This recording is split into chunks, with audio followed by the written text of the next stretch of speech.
So with the help of Hashem, I want to speak a little bit about what is the story with Amalek. We know that we have the Shabbat Zachor coming, and the whole story with Purim is about the fight between the side of the Kedusha, holiness, and Amalek. So there is different explanations of what Amalek is about, but the most simple one that is easy to digest is that Amalek is doubt, safek. Yeah, the doubts that people have. So what is the answer to the doubts? Strengthening faith, strengthening emunah. So according to that simple understanding, every time that a person have doubts in his heart, is it really Hashem is really care about what I'm doing? Hashem is really watching me? Does it matter what I'm doing in my life? All of those questions that comes up to basically everybody, those questions is the manifestation of Amalek in our life. So when we are fighting that and we are strengthening ourselves with faith in Hashem, and it can be in many different ways. There is different people that they have different ways how to strengthen themselves. One person, you have a rabbi that he goes to, there's another person, they have a book that he goes to, there is another person that is saying Tehillim, there is another person that is strengthening his learning. Whatever it is that the person is doing to get out of that situation of dealing with those doubts, it's definitely part of winning that war. Now, if we connect that concept to what we know from Gan Eden, the argument between Chava and the snake, we see that there is also a possibility of arguing with the doubts.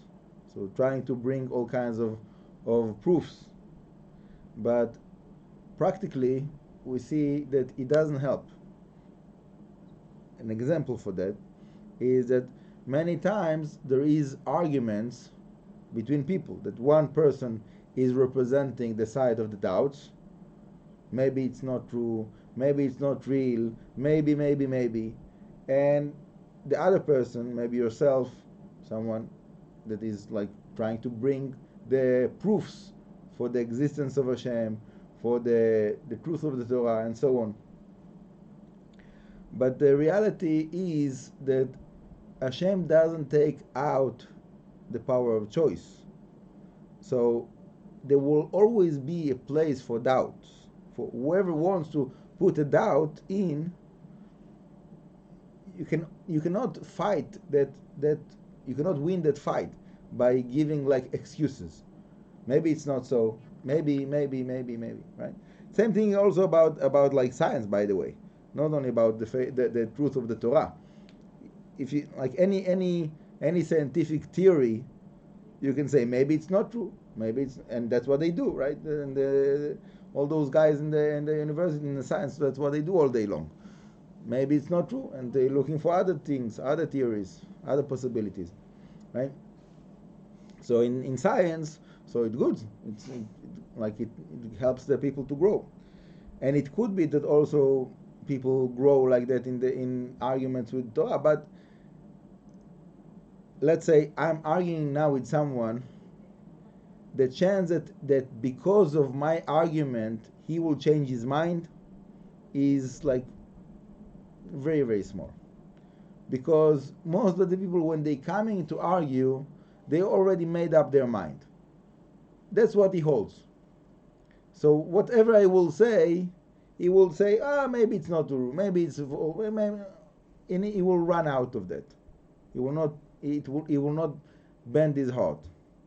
So he's taking his power of choice and he's taking that to a certain direction, right? So it can help me. When I'm arguing with him, it can help me to strengthen my faith. Okay? But it is dangerous, because it might be that he will put his doubts in my heart, chas v'shalom, and then I lost from the argument. Okay? So that's a like a tricky situation to make up your mind. What do you want? You want to argue, or you want to let go of the argument? So many times I find myself in situations that I'm saying, look, that's what you want to believe. Okay, fine, that's your choice. I'm not going to argue with that. I believe so, such and such. You want to hear, good. You don't want, fine. It's your choice. I'm not, right?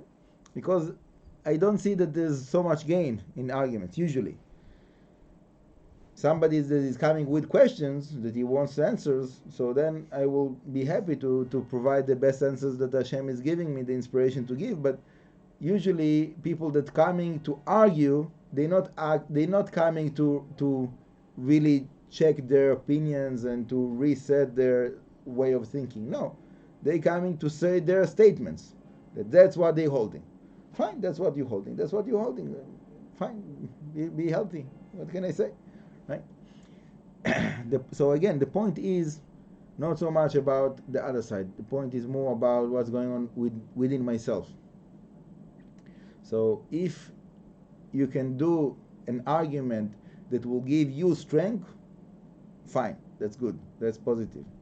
But if you feel that by arguing it might harm your faith and make your faith weaker, so then definitely it's better not to go into the argument and to just withdraw and go to a different direction, take it to a different direction.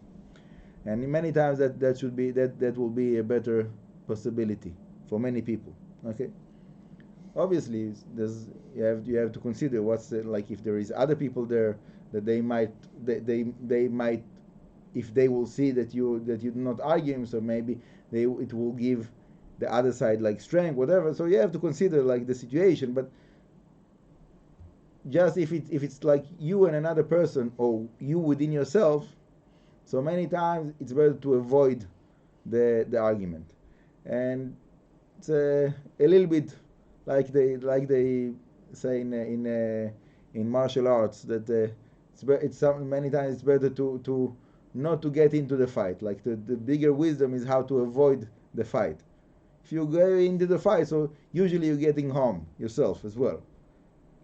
So it's usually the better solution will be to avoid the argument and to find your way to strengthen your faith.